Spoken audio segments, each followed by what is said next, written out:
Welcome to steno dictation. Dictation 5 second बाद शुरू होगा। स्टार्ट। मध्य प्रदेश और राजस्थान में विषाक्त कफ सिरप के सेवन से 20 से अधिक बच्चों की मौतों पर जांच और कार्रवाई की जो बातें हो रही हैं वे यदि बहुत भरोसा नहीं जगाती तो इसके लिए राज्य सरकारों के साथ साथ केंद्र सरकार भी जिम्मेदार है।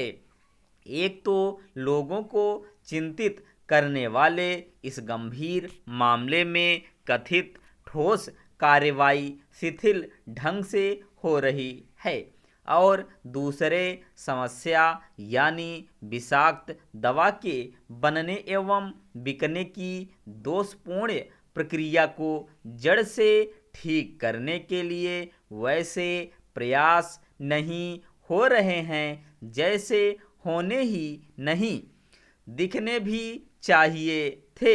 किसी के लिए भी समझना कठिन है कि उन कारणों की तह तक जाने की चेष्टा क्यों नहीं की जा रही है जिनके चलते तमिलनाडु की फ्रीसन फार्मास्यूटिकल की ओर से तैयार कफ सिरप कोल्ड्रिफ की गुणवत्ता का परीक्षण नहीं हो सका।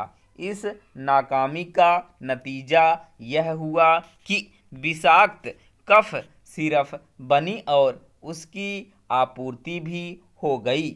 आखिर इस जानलेवा नाकामी के लिए कौन जिम्मेदार है और उसे जवाबदेह कब बनाया जाएगा? इस पूरे मामले में खेद की बात यह भी है कि केंद्रीय स्वास्थ्य मंत्रालय उतना सचेत और संवेदनशील नहीं दिख रहा जितना अपेक्षित है। क्या उसकी कहीं कोई जिम्मेदारी नहीं बनती? क्या वह राज्य सरकारों और उनकी एजेंसियों को केवल सुझाव देकर अपने कर्तव्य की इतिश्री कर लेगा? यह सही है कि दवाओं की गुणवत्ता का परीक्षण राज्य सरकारों की एजेंसियां करती हैं, लेकिन क्या केंद्रीय औषधि मानक नियंत्रण संगठन यानी CDSCO को यह नहीं देखना चाहिए कि यह काम सही तरह से हो रहा है या नहीं?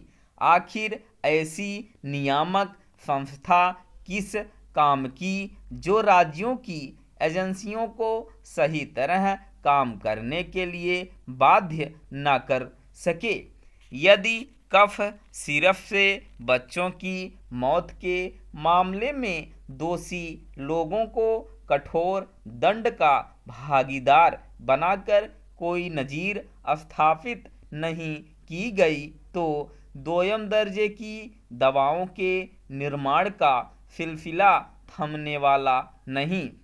घटिया किस्म की दवाओं के निर्माण की गुंजाइश छोड़ने का मतलब है विषाक्त और नकली दवाओं के निर्माण की भी राह खुली रखना। यह अक्षम्य ही नहीं आत्मघात है, क्योंकि इससे लोगों का दवाओं पर से ही भरोसा उठ जाएगा।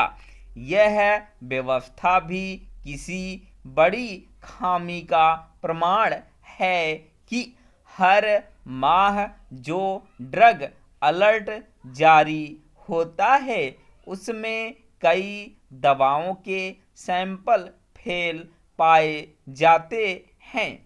एक ऐसे समय जब देश में पहले से ही खराब गुणवत्ता वाली दवाओं का निर्माण हो रहा है, तब केंद्र सरकार के स्तर पर ऐसा न होने देने के लिए कोई ठोस उपाय न करना लोगों के भरोसे को डिगाने वाला तो है ही, देश की बदनामी कराने वाला भी है।